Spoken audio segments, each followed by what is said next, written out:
Hello, hello les amis, bienvenue. Nous voici pour la 6e leçon de ce trimestre. Comment vas-tu? Est-ce que les choses vont bien? J'espère que tu sois content de ton parcours spirituel avec notre Dieu, que tu puisses vivre selon cette foi qui nous anime en attendant le retour de Jésus.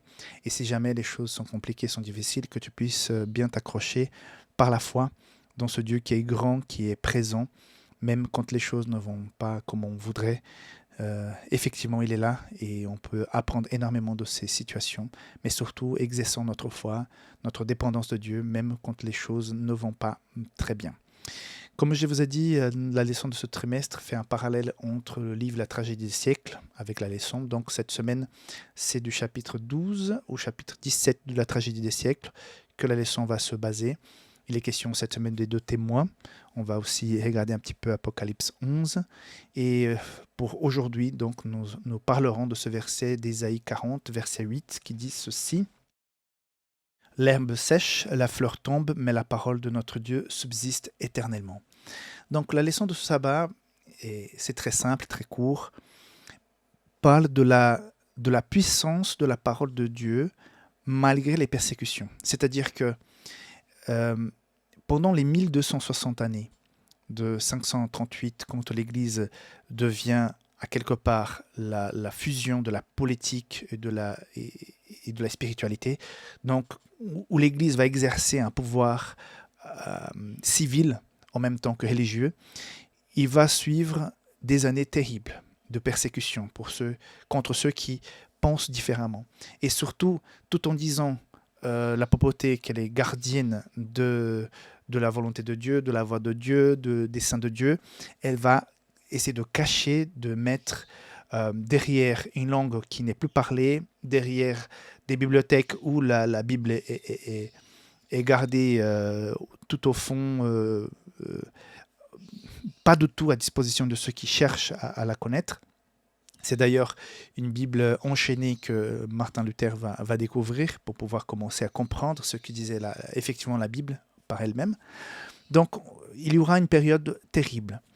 Mais malgré cette persécution à la parole de Dieu, cette persécution à ceux qui croyaient en Dieu et qui voulaient vivre selon les vérités de la parole de Dieu, même si tout le monde n'était pas au même niveau de connaissance, mais l'essence, c'était le salut par la grâce en Jésus-Christ, et que l'Église ne devait pas remplacer Dieu dans le jugement, dans la relation entre le croyant et Dieu. Il n'y avait pas cet intermédiaire qu'il fallait chuchoter pour pouvoir avoir les bénesses de ce Dieu qui pourrait se fâcher. Et en passant par l'Église, on pourrait le calmer avec les indulgences, les pardons vendus. On voit combien la parole de Dieu a souffert, les croyants ont souffert, mais malgré tout, l'Église, le message a subsisté. Quand je dis l'Église, je parle de ceux qui voudraient et qui ont voulu et qui ont même payé de leur vie pour garder le cap de la vérité et pas ceux de la tradition. Je constate donc aujourd'hui que malgré toute cette période qui va finir avec la Révolution française, malgré la persécution, même le fait de brûler la Bible en place publique, cette persécution à ceux qui détenaient une Bible, malgré tout ça, aujourd'hui la Bible est le livre le plus vendu au monde. Actuellement, comme vous savez, je travaille à Saint-Félix. On vend, et on réimprime, on imprime des Bibles, mais à des quantités extraordinaires. On a maintenant la Bible disponible sur Internet, sur des applications. Cette version YouVersion est l'une des applications les plus consultées au monde. Et comme je vous ai dit, nous imprimons de plus en plus des Bibles, et surtout ces Bibles thématiques, qui est maintenant plus facile parfois à faire cadeau, à envoyer, à donner. Donc, la parole de Dieu n'a jamais été autant disponible, autant vendue. Donc, la parole de Dieu a une puissance. Ce n'est pas que de l'encre et du papier. Il y a un Dieu derrière tout ça. Il y a le Saint-Esprit qui a inspiré l'Écriture. Il y a une puissance. Autre chose qui me fait penser à la vérité de ce verset que je viens de lire, c'est la capacité à changer des vies qui a la Bible. C'est-à-dire, ce n'est pas un livre historique, c'est un livre de transformation. Quand on lit ces récits des gens qui ont vécu ces transformations, quand on lit les prophéties, quand quand on étudie les, les, les enseignements de la parole de Dieu, on constate combien les gens sincères peuvent être touchés, comment des vies qui ont traîné en essayant peut-être de s'améliorer par eux-mêmes, mais comment ces vies sont effectivement transformées grâce à la puissance de ce livre. Ce n'est pas un livre banal, c'est la parole de Dieu et elle est puissante. Donc, ce que je pourrais vous dire aujourd'hui, c'est si nous voudrions plus de puissance, plus de changement, parfois nous avons plusieurs versions. Moi, j'ai des dizaines, peut-être une vingtaine de Bibles chez moi. Mais si nous voulons sentir cette puissance, il faut la lire. Il faut faire en sorte que cette lecture soit agréable. Au départ, c'est contre nature. Soyons vrais. C'est long, c'est parfois c'est écrit dans une autre culture. Parfois, on a de la peine à comprendre le sens derrière les histoires. Mais quand on se plonge, quand on prend du temps pour étudier la parole de Dieu, il y a un changement profond qui s'opère. Et notre connaissance va petit à petit, comme une maison, on commence à bâtir les fondations et petit à petit, on commence à comprendre le plan du salut en général et ça a un impact énorme dans notre vie. Donc je te souhaite que tu puisses faire en sorte que la parole de Dieu effectivement puisse être quelque chose de fort, de présent, de grand dans ta vie. Et tu constateras, comme nous tous nous avons déjà constaté, quand on donne plus de place à Dieu, on voit sa puissance, ses agissements et sa présence plus forte dans notre vie. Que Dieu te garde, ça sera une belle leçon. Donc on revient vite pour la leçon du dimanche. Et d'ici là, que Dieu te bénisse. Bye bye.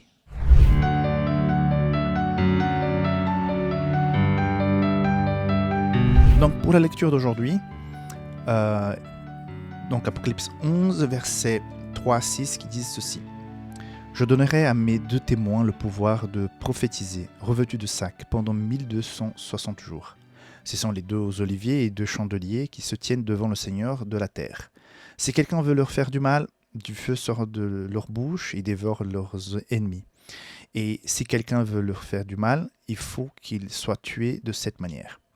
Ils ont le pouvoir de fermer le ciel afin qu'il ne tombe point de pluie pendant les jours de leur prophétie. Ils ont le pouvoir de changer les eaux en sang et de frapper la terre de toute espèce de plaie chaque fois qu'ils le voudront. » Ça fait un petit peu peur, hein ? Mais voilà, qui sont ces 2 témoins ? Et pourquoi ils sont revêtus de sac pour faire donc leur témoignage ?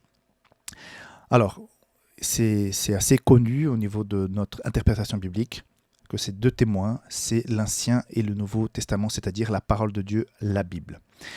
Au verset 3, quand il est dit « Je donnerai à mes 2 témoins le pouvoir de prophétiser », revêtu de sac, ça veut dire que se revêtir de sac dans l'Ancien Testament, c'est quand il y avait une grande tristesse, on apprenait la mort de quelqu'un, on apprenait une disgrâce. Donc, les gens se revêtaient de sac, mettaient de la braise sur la tête. C'est pas la braise, la poussière de braise, j'ai oublié le nom maintenant. Donc, un signe de tristesse. C'est-à-dire que pendant cette période de 1260 années qu'on va voir demain un peu comment la décortiquer, la parole de Dieu elle est prêchée. Mais comme on a vu la semaine dernière, la semaine d'avant, elle est prêchée en cachette, elle est prêchée par quelques personnes, elle est distribuée par les Vaudois, par exemple, cachée dans leurs vêtements quand ils sentaient qu'il fallait partager le message avec quelqu'un. Donc c'est là qu'ils sortaient une copie de ce qu'ils avaient sur eux. Donc la parole de Dieu était enfermée aussi dans une langue qu'ils ne connaissaient pas. Les gens ne connaissaient pas les langues, donc soit l'hébreu, le grec ou bien le latin. Donc elle était vraiment revêtue de sac parce que c'était des périodes difficiles. Ce chapitre 11 de Apocalypse est en parallèle avec Zacharie 4. Zacharie 4 parle de Josué, pas le Josué assistant de Moïse, Josué le grand sacrificateur, et Zorobabel. Voilà, je crois que c'est ça, Zorobabel. Et là, il y a aussi les chandeliers, donc les oliviers qui alimentent en huile le chandelier. Ça veut dire que vous savez bien que l'huile représente le Saint-Esprit. Donc ces 2 oliviers vont alimenter constamment les chandeliers pour qu'ils puissent brûler constamment sans s'arrêter. Donc ça veut dire que pendant ces 1260 années, l'évangile sera prêché constamment parce qu'il y a le Saint-Esprit qui est là, qui pousse, qui anime, qui donne le courage à ces quelques personnes qui sont défenseurs encore de la vérité et de la parole. Mais ce sont des temps difficiles. Par contre, on voit ici que ce sont deux témoins qui ont encore du pouvoir. Et on va voir surtout dans le verset 6 une référence à deux événements de la Bible, un avec Élie, l'autre avec Moïse. Donc Élie qui fait en sorte que, pas avec Élie, Dieu fait en sorte qu'il y ait de la sécheresse pendant 3 ans et demi. Encore une fois, 3 ans et demi, on va voir demain. 3 ans et demi, c'est aussi 1260 jours, 42 mois. Donc un clin d'œil assez intéressant. Et Moïse qui fait en sorte que l'eau se transforme en sang. Donc on voit que il est question de ne pas pouvoir manger avec la sécheresse et ne pas pouvoir boire parce que c'était l'eau douce qui a été transformée en sang. Donc pas manger, pas boire. Donc sécheresse, famine et le fait de ne pas avoir de l'eau, donc soif. C'est-à-dire que si la parole n'est pas prêchée, les gens auront faim et soif de quelque chose qui leur donne du sens. Donc, ce n'est pas question ici seulement de la puissance de la parole concernant la violence qu'elle peut, entre guillemets, apporter avec ces deux exemples, mais cette carence, le fait qu'elle ne soit pas prêchée, va générer faim et soif chez les gens, soit qu'ils se rendent compte, ils ont faim de quelque chose, ils ont soif de quelque chose, ils cherchent un sens dans leur vie, et voilà qu'ils ne peuvent pas se nourrir parce que la parole n'est pas prêchée. Donc c'est une image pour dire que s'il n'y a pas la parole, donc il n'y aura pas de véritable vie. On comprend de la leçon d'aujourd'hui avec ces deux témoins, la parole de Dieu, l'Ancien et le Nouveau Testament, que la parole de Dieu, elle est puissante. Tel comme c'était le cas dans le passé avec Moïse et Élie, ça sera aussi le cas dans l'avenir. Si la parole de Dieu a été puissante par le passé, elle le sera par rapport à l'avenir. Si ce qui a été prévu, ce qui a été annoncé par Moïse et par Élie est effectivement arrivé, ça sera là aussi la même chose avec les événements qui ont été annoncés par rapport à l'avenir. C'est-à-dire la puissance de la parole, elle est toujours vraie, elle est toujours puissante, la même puissance du passé. On le voit encore aujourd'hui dans nos vies avec la transformation du cœur, les conversions, le Saint-Esprit qui touche les gens, mais surtout, ce grand réveil à la fin des temps et ces événements qui sont prédits aussi à la fin des temps. Donc on voit, c'est intéressant de voir tous ces rappels, ces connexions de temps et puis d'application. Mais à quelque part, pour nous, le plus important aujourd'hui, c'est de comprendre que la parole de Dieu est puissante. Elle ne sera jamais bloquée, elle ne sera jamais, on ne pourra jamais empêcher sa prédication. La puissance de la parole est plus forte que les projets des êtres humains. Donc même avec la persécution de pouvoirs qui étaient religieux et civils, que pendant ces 1260 années ont chassé, ont persécuté, ont tué des témoins, la parole a été toujours prêchée et elle le sera toujours. Donc quoi qu'il en soit, la parole de Dieu va demeurer et elle sera toujours en avant-garde.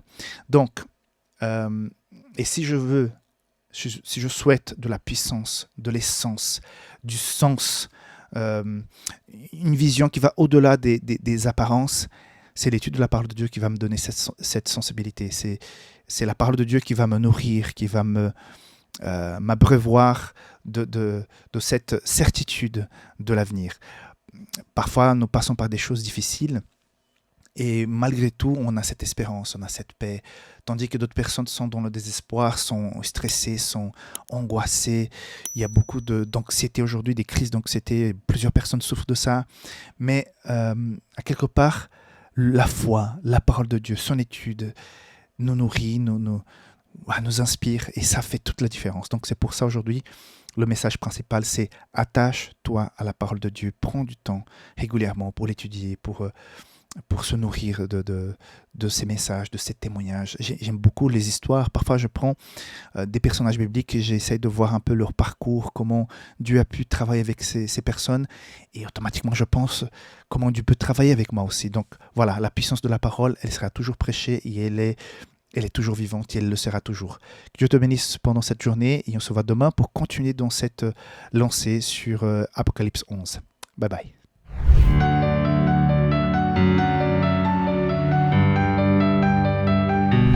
Donc on va se centrer sur le verset 3. C'est vrai qu'on a déjà lu hier, mais on va attaquer un autre aspect. Je donnerai à mes deux témoins, qu'on sait déjà, c'est la parole de Dieu, de la Bible, l'Ancien et le Nouveau Testament, le pouvoir de prophétiser, revêtu de sac. On a déjà vu ça hier, le fait que la Bible soit prêchée, mais un peu voilée, puisqu'elle est renfermée dans des langues que les gens ne comprennent pas, et elles sont très peu nombreuses. D'ailleurs, quand on a vu l'histoire de Martin Luther, il a pu accéder à une Bible qui était derrière une bibliothèque, il me semble, mais elle était enchaînée. Il ne pouvait pas partir avec la Bible. Donc, pour vous dire que c'était vraiment revêtu de ça que la Bible était disponible. Mais intéressons-nous sur cette période, pendant 1260 jours. Or, on sait par Ézéchiel et par le livre de Nombre qu'il y a donc, prophétiquement parlant, un jour, une année. Okay. Par contre, si on va dans le chapitre 12, verset 6 d'Apocalypse, « Et la femme s'enfuit dans le désert où elle avait un lieu préparé par Dieu afin qu'elle fût nourrie pendant 1260 jours. » Encore une fois. Et si on va dans Daniel chapitre 7, verset 25, « Il prononcera des paroles contre le Très-Haut, il opprimera les saints de Très-Haut, et il espérera changer les temps et la loi. Et les saints seront livrés entre ses mains pendant un temps, 2 temps et la moitié d'un temps. » Donc on sait aussi qu'un temps c'est une année, donc une année, 2 années et la moitié d'une année. Donc 42 mois qui font aussi 1262 jours.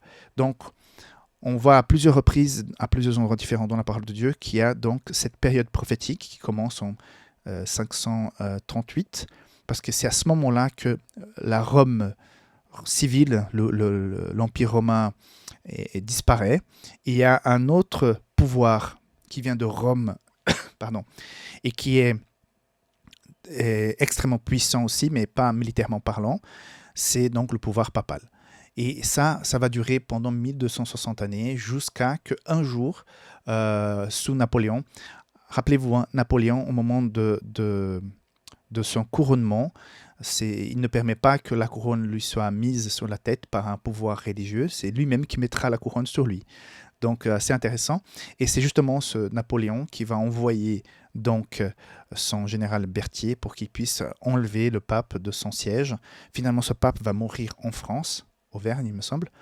Et donc, ça montre bien que depuis ce moment où il commence à dominer l'Europe, tous les rois, pour leur couronnement, vont demander donc au pouvoir religieux, soit au pape, soit à quelqu'un d'autre qui représente l'Église dans sa région, de pouvoir leur couronner. Même aujourd'hui, encore en Angleterre, c'est l'archevêque de Canterbury, je crois que c'est ça le nom, qui va couronner donc le roi. Je crois que c'est le roi Charles, c'était ça, hein.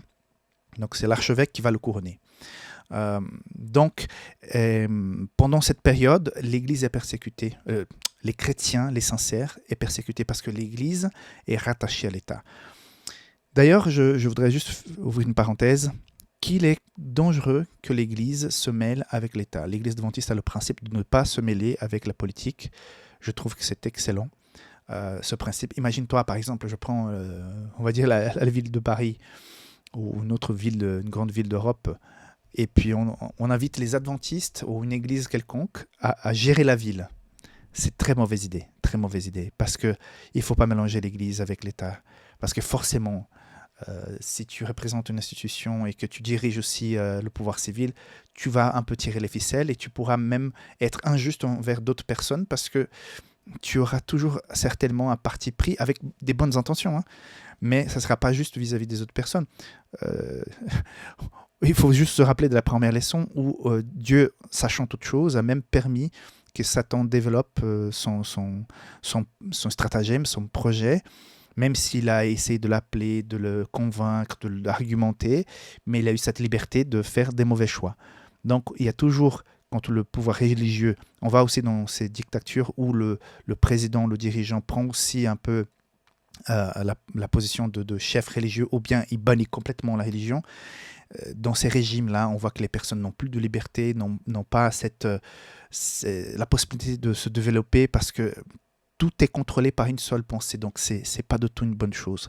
Donc, c'est ça qui va se passer pendant ces 1260 années, où l'Église va imposer, elle va Regardez, ils devaient être les défenseurs de la parole, mais ils vont la cacher.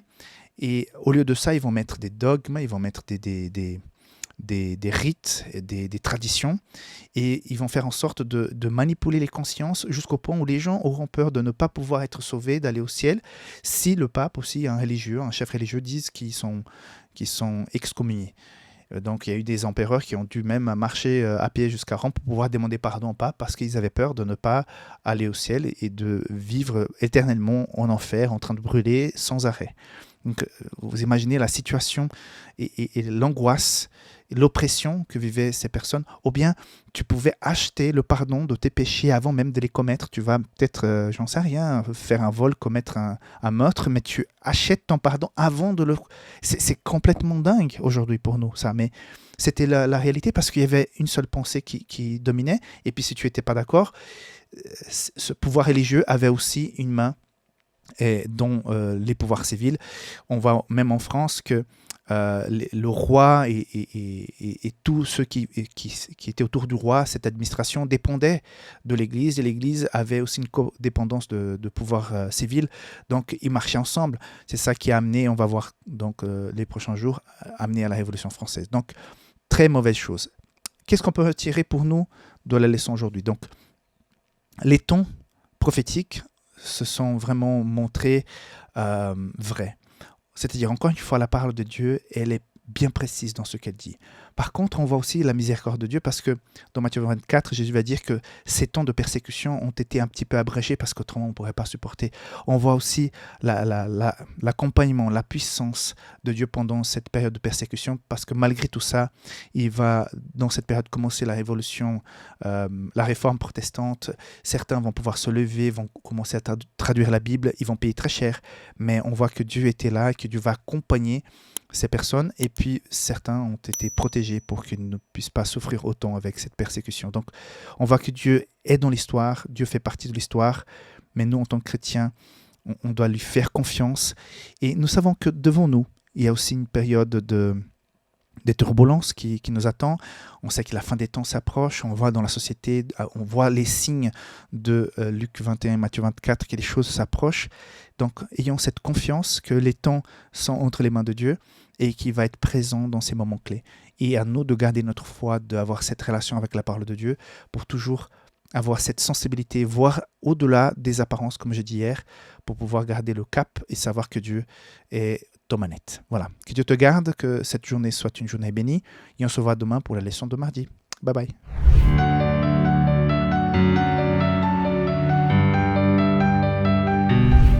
Voilà, avant toute chose, il faut qu'on fasse la lecture pour bien comprendre donc où on veut arriver avec la leçon d'aujourd'hui. Donc, Apocalypse 11, verset 7 et suivant, qui dit ceci: « Quand ils auront achevé leur témoignage, la bête qui monte de l'abîme leur fera la guerre, les vaincra et les tuera. Et leurs cadavres seront sur la place de la grande ville qui est appelée, dans un sens spirituel, Sodome et Égypte, la même où leur Seigneur a été crucifié.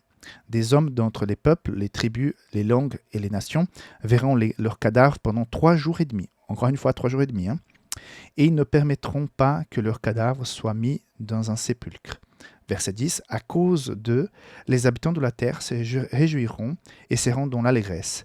Ils s'enverront des présents les uns aux autres parce que ces 2 prophètes ont tourmenté les habitants de la terre. C'est très important de comprendre un petit peu avant de trouver une application. Donc, on sait déjà que les 2 témoins, c'est la Bible, l'Ancien et le Nouveau Testament. On sait que pendant cette période de 1260 années, il y a eu persécution, la parole de Dieu était voilée, la parole de Dieu était renfermée.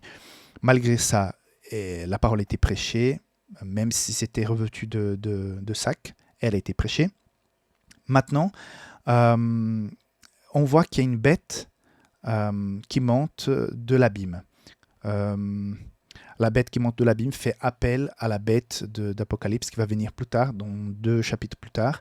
Donc on est en train de parler de la bête, de la première bête qui est celle de la papauté, qui représente la papauté, qui est cette domination religieuse et politique pendant ces 1260 années. Okay. Donc comment va-t-elle tuer donc les 2 témoins? Parce que en voulant Et en faisant la manipulation, le contrôle absolu pendant toute cette période, cette connexion entre État et Église, c'est vrai que plus on s'enrichit, plus on veut être riche, plus on a le pouvoir, plus on veut avoir du pouvoir. Et c'est vrai que ce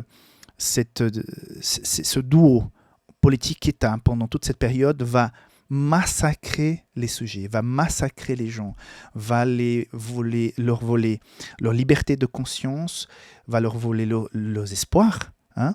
Mais l'État aussi, avec la bénédiction de l'Église, va les écraser économiquement. Et en plus, il n'y a pas de grand développement pendant cette période. Donc, la vie est très, très dure. Savoir que l'espérance de vie des gens était très courte. Donc, c'est une vie de beaucoup de travail, beaucoup de souffrance, beaucoup de maladies. Et dans le désespoir, si au moins il y avait la foi, si au moins les gens vivaient une conversion, connaissaient le Christ, connaissaient la beauté d'une réelle et directe relation avec Dieu sans être obligés de passer par l'Église, ça aurait été autre chose. Mais les esprits se vident et l'Église, qui représente Dieu, est vue comme un tyran. Donc, ça va générer chez les gens une espèce de révolte qui va culminer donc avec la Révolution française. On prend cet exemple parce que voilà, c'est le cœur de l'Europe et le cœur de l'histoire aussi. Et puis ça va se reproduire dans d'autres pays plus tard. Donc cette révolution va faire en sorte que, parce que l'Église a dominé avec l'État pendant toute cette période, quand il y a la Révolution française, ils disent plus jamais d'Église, plus jamais de roi, plus jamais. Donc ils vont tout balayer. Donc c'est le du bain avec le bébé qui va avec. Tout balayer. Et à ce moment-là, ils vont dire que la Bible, ça ne les intéresse pas. La parole de Dieu, son témoignage, ça n'intéresse pas. Et c'est pour ça que pendant cette période, ceux qui connaissent un peu l'histoire de la Révolution française savent que après 1798, les choses ont été pas du tout simples. Hein. C'était, même entre eux, ils n'étaient pas très d'accord, donc c'est très compliqué. Mais il en ressort que la parole de Dieu a été brûlée, la parole de Dieu a été condamnée, donc on va, comme dit la leçon, on va mettre la raison comme la religion d'État.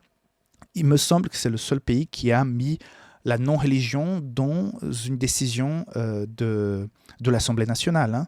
Ça ne s'appelait pas comme ça à l'époque. J'oublie là, c'est les 500, je crois. Donc, c'est très compliqué. C'est très compliqué. Et c'est pour ça qu'à quelque part, les deux témoins sont morts dans la place publique, qui seront tués. Et verset 8, leurs cadavres seront sur la place de la grande ville qui est appelée, dans un sens spirituel, Sodome et Égypte. Donc, Sodome, c'est pas littéral, même la Bible le dit, c'est la bassesse morale. Et Égypte, c'est le fait d'adorer d'autres dieux qui n'est pas le vrai Dieu. Donc, on voit ce symbole-là de la moralité, de la spiritualité vide, la même où le Seigneur a été crucifié. Voilà. Donc l'immoralité et le fait d'adorer d'autres dieux, c'est pour ça que le Christ aussi a été crucifié. Et leurs cadavres seront sur la place de la grande ville qui est appelée, verset 9, des hommes d'entre les peuples, des tribus, des langues et des nations verront leurs cadavres pendant 3 jours et demi. Encore une fois, ces 3 jours et demi, à mon avis, pourrait représenter à quelque part la mort de Jésus, parce qu'il est resté 3 jours dans la tombe, mais aussi la période de sa prédication. 3 jours et demi, on pourrait dire aussi 3 ans et demi. Donc c'est la période de la prédication de l'évangile par Jésus, son ministère public. Non, c'est Richard Lehmann qui fait aussi ce commentaire, je trouve très intéressant. Par contre, ces personnes ne permettent pas que ces 2 cadavres, quelque part, soient enterrés. Et on voit qu'il y a une différence entre les tribus, les peuples, les nations, avec le verset 10, où il est question des habitants de la terre. Donc les habitants de la terre, on voit que c'est quelque chose de très négatif, parce qu'ils vont se réjouir, ils vont s'envoyer des présents. Et c'est positif, le côté du verset 9, où les peuples, tribus et langues ne vont pas permettre que la parole soit enterrée. Donc c'est-à-dire qu'il y a ceux qui vont défendre les 2 cadavres, et ceux qui se réjouissent et qui veulent quelque part les enterrer. Mais après 3 jours et demi, donc après ce symbole de renaissance, de résurrection, de ministère, donc elles vont revenir. C'est vrai que la Révolution française va mettre la raison en premier plan, mais après quelques temps, très peu de temps, il y aura une marche en arrière où effectivement l'Église sera donc autorisée. Et même plus tard, Plus tard, bien plus tard, on va aussi autoriser les réformés de France, les huguenots, à prêcher et à vivre leur vie normalement parce qu'ils sont extrêmement persécutés pendant ces 1260 années aussi. Il y a même la Saint Bartholomé qui nous rappelle que ça a été vraiment très, très, très compliqué. Voilà, donc on voit dans la prophétie une description assez intéressante de cette période vécue en France qui est appliquée à quelque part, d'une façon générale, à la prédication de l'évangile dans toute l'Europe et qui représente à quelque part aussi une situation universelle, mondiale, concernant donc la parole de Dieu et pendant cette période qui était assez obscure. Mais on voit que la parole de Dieu sera donc ressuscitée dans la leçon de demain. Un souffle nouveau va venir. Donc, malgré toute cette persécution, encore une fois, la parole de Dieu subsiste. Par exemple, je peux vous dire que je travaille actuellement à Safely. Je ne sais pas si j'ai mentionné ça Sabah, mais si jamais je me répète, je suis touché de voir combien la Bible est imprimée encore aujourd'hui. Donc, si rien que Safely, ils impriment des milliers et des milliers de Bibles, on vend des Bibles à chaque semaine par des milliers, la Bible imprimée, mais nous avons aussi aujourd'hui la Bible sur Internet, sur les applications. Il y a cette application YouVersion qui est une des plus consultées au monde. C'est touchant et ça donne l'espoir de voir que la parole de Dieu, elle est présente et elle sera prêchée jusqu'au bout. C'est le livre le plus imprimé chaque année. Ça bat tous les records. Parce que ce n'est pas que du papier et de l'encre, c'est la puissance de Dieu. Et elle ne sera jamais tuée. Même si on voudra l'enterrer, ça sera impossible. La parole de Dieu est vivante. Et voilà, ne perdons pas notre temps à aller nous abreuver ailleurs. Je t'invite à prendre du temps pour lire, pour étudier la parole de Dieu. Parce que ce genre d'études, par exemple des prophéties, nous inspire à croire que Dieu a son temps, il est très précis et les choses qui ont été prédites vont effectivement arriver. Donc, que Dieu te bénisse, que tu puisses s'accrocher, que tu puisses avoir confiance. La parole prophétique nous montre effectivement que les choses qui ont été prédites ont effectivement eu lieu et les choses qui sont encore prédites par rapport à l'avenir vont aussi avoir lieu. Donc, que Dieu te garde, que tu aies une belle journée et on continue demain. C'est vrai que la leçon cette semaine, c'est un peu plus compliqué parce qu'il est question de prophétie, mais elle est aussi très belle à comprendre. Voilà, à demain, bye bye.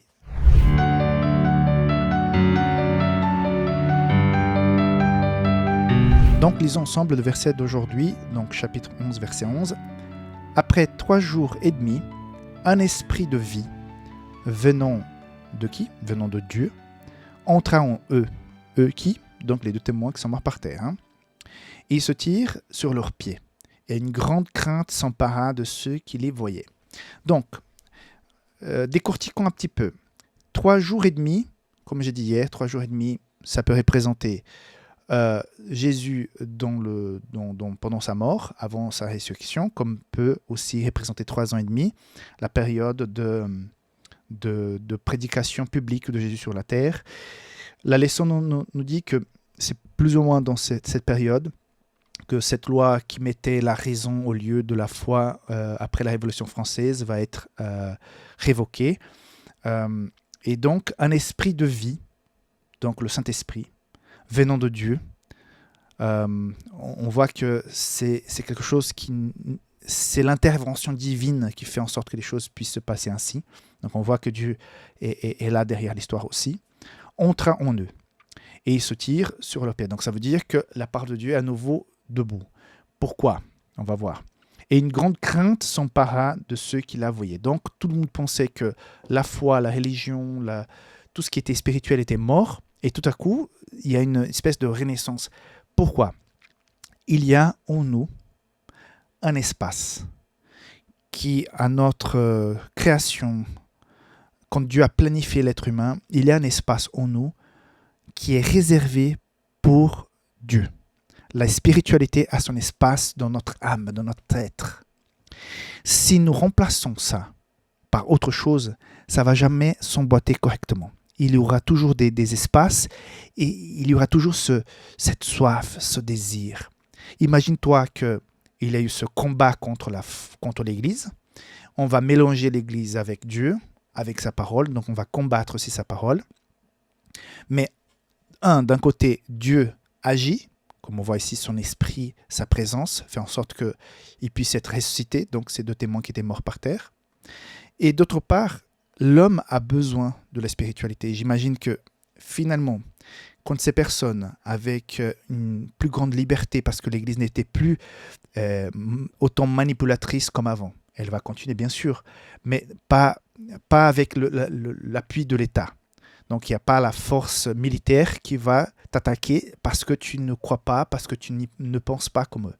Et petit à petit, avec la réforme protestante qui commence à se répandre de plus en plus sur toute l'Europe, donc il va avoir un nouveau intérêt. Et on voit dans ce siècle XVIII et surtout XIX aussi, ce renouveau spirituel, la parole qui est prêchée, les missionnaires qui sont envoyés, donc tous ceux qui ont enfin rencontré le Christ, enfin pu obtenir la Bible dans leur propre langue, vont vivre un renouveau spirituel.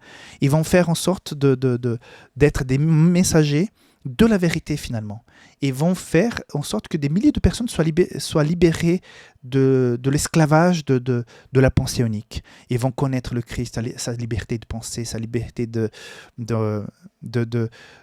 démarrer des nouveaux projets, de penser grand, d'envisager la vie autrement. Et il y aura aussi un grand développement économique, parce qu'on voit les pays qui ont eu la réforme protestante, normalement aujourd'hui, sont beaucoup plus développés que les pays qui ont gardé une majorité catholique. Donc on voit les pays du Sud sont moins riches que les pays du Nord, où la réforme protestante a été beaucoup plus importante.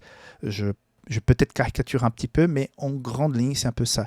Et donc, cette liberté de penser, c'est aussi la liberté d'entreprendre, de créer des nouveaux projets. Donc, on voit que malgré tout ce qui a été fait, et par la domination pendant les 1260 années, et par la Révolution française, c'est cette laïcité exacerbée au point que la raison devient une religion d'État, va à quelque part être contrecarrée avec un renouveau spirituel. Donc c'est l'Esprit de Dieu qui va faire en sorte que la parole de Dieu puisse reprendre. Et c'est aussi pendant cette période, plus tard, qui vont apparaître les premières maisons d'édition, les maisons d'édition qui promeut et qui impriment la Bible, les sociétés bibliques. Voilà. Donc les sociétés bibliques vont apparaître dans le siècle XIX, il me semble. Donc tout ça pour dire que quand on pensait que tout était cuit, à quelque part, voilà qu'il y a un renouveau. Et à savoir que dans le siècle XIX, ce renouveau va jusqu'à arriver à un moment où il y aura cette prédication de William Muller, et parmi d'autres églises, il y aura aussi l'église adventiste qui va naître de cette prophétie de 2300 soirs et matins. Donc on voit que quand on pensait que tout était fini, voilà que Dieu remet tout en place. Donc ça nous apprend quoi, cette leçon d'aujourd'hui? Que parfois dans notre vie, on pense qu'on est, voilà, c'est bon, c'est fini, j'ai accompli ma mission, ou je ne peux plus atteindre quoi que ce soit de grand, d'important, ou je suis déjà au bout. Peu importe l'âge, peu importe les mauvaises expériences du passé, je vois et je comprends quand je lis la Bible, quand je vois les témoignages d'autres personnes, quand je vois l'histoire de vie de ces personnages bibliques, que Dieu aime beaucoup le renouveau, le redémarrage. Donc peut-être tu es déjà à la retraite, ou bien tu t'es éloigné de l'église, tu penses que voilà, tu n'as plus pas grand-chose à faire ou à vivre avec Dieu. Je dis que non. Je pense que s'il y a un renouveau spirituel dans ta vie, tu pourras démarrer un ministère où tu seras une bénédiction pour d'autres personnes en faisant quelque chose dans le social, dans la prédication de l'évangile, qui va quelque part témoigner de ta foi. Donc, à chaque fois qu'on est engagé dans la mission, et c'est un renouveau spirituel qui s'installe, ou c'est parce qu'un renouveau spirituel a eu lieu dans ton cœur que tu vas commencer effectivement à vivre l'évangile dans la pratique, en aidant le prochain. Donc, cette puissance de la parole de reprendre des choses quasi mortes, et voilà, on a quelque chose de nouveau et de plus grand qui s'installe dans notre vie. Donc, c'est tout le bien que je te souhaite, hein, que tu ne te décourages pas, que tu puisses toujours croire que l'Esprit Saint, ce souffle de vie, pourra te donner le renouveau peut-être que tu cherches actuellement. Que Dieu te bénisse et que tu puisses continuer à marcher dans les voies du Seigneur. On se voit demain pour la suite de l'étude de la leçon. Bye bye.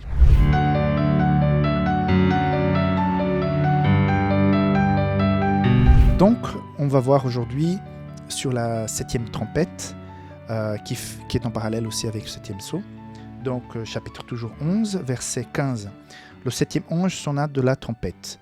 Et il y a eu dans le ciel des fortes voix qui disaient « Le royaume du monde est remis à notre Seigneur et à son Christ, et il régnera au siècle des siècles. » Donc du verset 16 au verset 18, il y a donc deux groupes qui sont un peu antagonistes.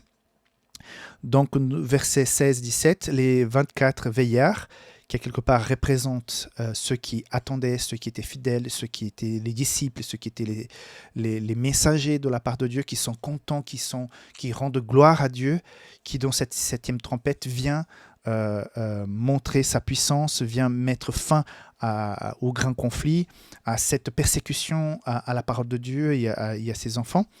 Et le verset donc 18, c'est les nations qui sont irritées, c'est-à-dire les personnes qui étaient contre la parole de Dieu, qui étaient contre Dieu directement et indirectement. Ils sont et la colère est venue et le temps est venu de juger les morts, de récompenser tes serviteurs, les prophètes, les saints et ceux qui craignent ton nom, les petits et les grands, et de détruire ceux qui détruisent la terre. Donc voilà, c'est les nations qui sont irritées sont effectivement détruites. J'ai déjà expliqué ça quand on a parlé de jugement. Dieu ne vient pas pour détruire l'être humain. Dieu vient détruire le péché, vient faire en sorte que ça disparaisse complètement. On est tous d'accord pour que le mal puisse disparaître, mais ceux qui restent attachés au mal disparaîtront avec le péché, ce qui est tout à fait normal. Il faut vraiment que ce nettoyage soit fait. Je ne veux plus, toi non plus, on ne veut plus avoir du péché dans la nouvelle vie, dans la nouvelle terre. Donc c'est pour ça qu'il va falloir donc les éliminer. Par contre, ceux qui restent attachés vont l'être aussi. Et finalement, verset 19, « Et le temple de Dieu, dont le ciel fut ouvert, et l'arche de son alliance apparut dans son temple. Il y a eu des éclairs, des voix, des tonnerres, et un tremblement de terre, et une forte grêle. » Donc, encore une fois, quand la parole de Dieu, on voit ici le temple, on voit l'arche, et dans l'arche, il y a les commandements de Dieu. Rappelle-toi que quand Moïse est allé chercher, donc recevoir les commandements de Dieu, le Sinaï était, ça tremblait, voilà, il y a eu ces éclairs aussi. Donc, quand Dieu parle de sa parole, de ses valeurs, des 10 commandements, il y a tout qui tremble. N'oublie pas que la seule partie de la Bible écrite directement par la main de Dieu, c'est justement les 10 commandements. Donc c'est quelque chose de très solennel, de très important. Donc c'est pour ça qu'il y a cette image.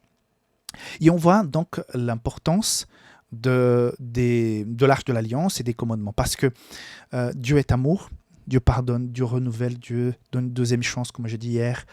Dieu est merveilleux. Son amour nous dépasse. C'est pour ça que toute l'éternité, on passera ce temps éternel à étudier la puissance, la grandeur, la profondité de l'amour de Dieu. C'est puissant. Par contre, l'amour de Dieu ne fonctionne qu'avec aussi sa justice, parce que s'il n'y a pas de justice, il n'y aurait pas d'amour.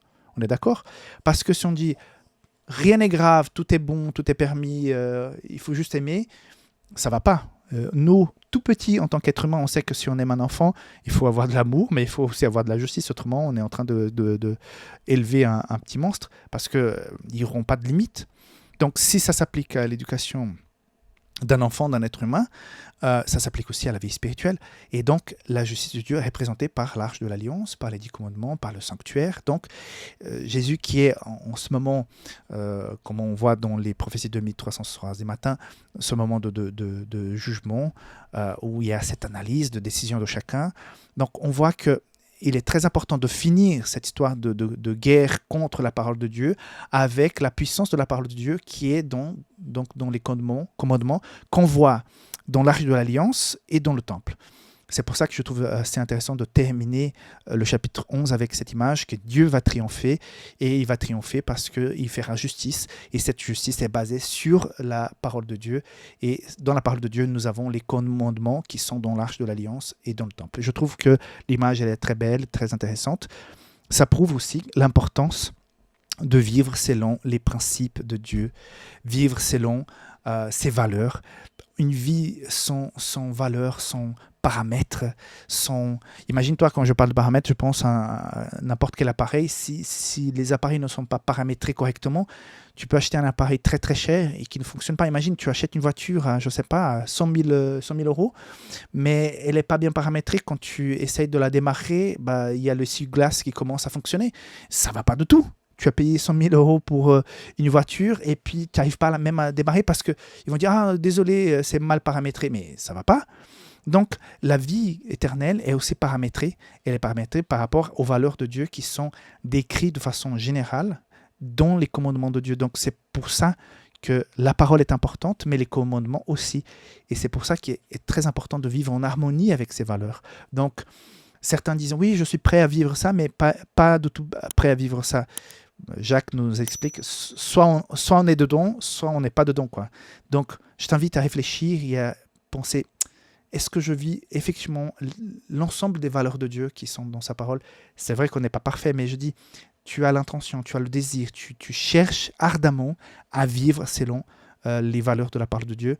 C'est l'invitation que je te fais en tout cas aujourd'hui, que tu puisses prendre ça en considération, parce qu'à la fin, donc, il y aura cette fin merveilleuse, cette clôture de cette tristesse qui est ce combat, ce conflit entre le bien et le mal. Mais pour être joyeux et content à ce moment-là, il faut avoir pris des décisions dès à présent. Et j'espère que tu le fais chaque jour en décidant de marcher avec le Seigneur. Que Dieu te bénisse et on se voit demain pour clôturer la leçon de cette semaine. Bye bye.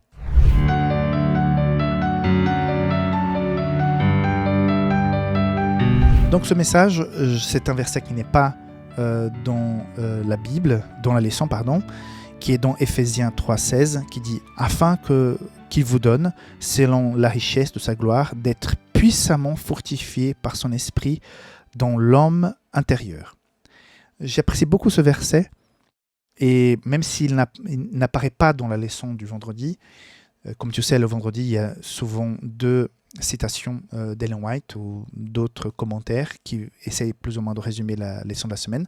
Et le cœur de message aujourd'hui de la leçon de vendredi, c'est l'impact négatif qu'il y a eu sur la nation française, le fait qu'avec la Révolution, les révolutionnaires ont essayé de balayer tout ce qui était lié à la religion, à la foi. Et on voit que quelque part, avec cette décision, l'Esprit de Dieu se retire. Et on voit les conséquences néfastes qu'ils ont eues sur la nation entière, le fait qu'il n'y ait plus la présence du Saint-Esprit. Je suis persuadé, convaincu que tous ceux qui portent le nom de Jésus, qui ont une relation avec le Christ, ils sont une bénédiction pour ceux qui sont avec cette personne dans leur lieu de travail, à l'école. Quand tu marches avec le Seigneur, que tu as la bénédiction sur toi, et que tu vas travailler, tu apportes quelque chose de positif, de bien. Le Saint-Esprit, les anges sont avec toi et tu apportes à cet endroit, à ce lieu, si tu vis en communion effective avec Dieu, tu apportes cette bénédiction, cette paix. Et c'est pour ça que cette puissance de Saint-Esprit qui nous fortifie, qui dit ici le verset 16 de Éphésiens 3, dans l'homme intérieur, apporte énormément de bénédictions, même pour ceux qui ne sont pas croyants. Et à partir du moment que cette nation a décidé d'enlever complètement la présence de Dieu, qui a, entre guillemets, tué les deux témoins, pendant ces 3 ans et demi, ont senti l'impact négatif du manque de la présence du Saint-Esprit, parce que, comme on est en train de voir dans cette leçon, il y a la guerre entre le bien et le mal, le Saint-Esprit et l'esprit du diable. Donc là où le Saint-Esprit est expulsé, c'est comme la lumière. Quand on éteint la lumière, il y a l'obscurité qui envahit. Donc l'obscurité a envahi donc cette nation, et on a vu les conséquences. Et partout dans le monde, on va vider le peuple, les gens, de la spiritualité. On voit les conséquences néfastes par rapport à cette manque de but dans la vie. On a tout ce qu'il faut matériellement, mais on n'a pas cette paix, cette joie, cette espérance. Quand je vois ces personnes qui sont dans les vices, quand elles sont dans le désespoir, il y a beaucoup de suicides dans les pays les plus développés, les plus riches, parce que parfois, je pense personnellement qu'il manque cette puissance de l'intérieur qui fortifie, qui donne un sens et qui est une bénédiction pour d'autres personnes aussi. Donc voilà, je voudrais juste dire aujourd'hui que où le Saint-Esprit est présent, on respire autrement. On a une façon différente de voir la vie. Et là, on va expulser la parole de Dieu et automatiquement le Saint-Esprit qui l'a inspiré. Il y aura un vide, une sécheresse spirituelle, une faim de la parole de Dieu sans que les gens se rendent compte. Il y a ce vide qui amène les gens parfois à tomber dans ouais, dans des pièges, soit moraux, soit des vices. Et c'est vraiment bien dommage, parce que la vie que Dieu a planifiée pour nous, même ici-bas, c'est une vie malgré le péché, une vie avec joie, espérance, confiance. Et c'est tellement bien, et c'est tellement beau de vivre dans cette réalité. Et je voudrais, parfois, on a cette envie de dire aux gens, mais réveille-toi, vivre avec le Seigneur est tellement bien, est tellement beau, est tellement impressionnant. Mais voilà la liberté qu'il y a chacun de pouvoir choisir ou non. Mais notre mission est celle de témoigner, de faire en sorte que notre présence, notre foi ne soit pas quelque chose de négatif, au contraire, que ce soit quelque chose de bien positif. Je pense à cette image de ce film de ce soldat adventiste où le peloton ne veut pas commencer l'attaque tant que cet adventiste ne finit pas de faire sa prière, parce qu'ils ont bien compris que l'Esprit de Dieu était sur ce jeune homme et que s'il était dans le peloton sera aussi béni. J'ai oublié le nom du personnage, donc j'ai oublié. Voilà. J'ai même créé un site par rapport à lui, mais bon, voilà, ça m'échappe. Mets dans les commentaires le nom du personnage, le nom du film. C'est un film extrêmement violent, je ne le recommande pas aux âmes sensibles. Je l'ai regardé qu'une seule fois, je ne peux pas regarder à nouveau.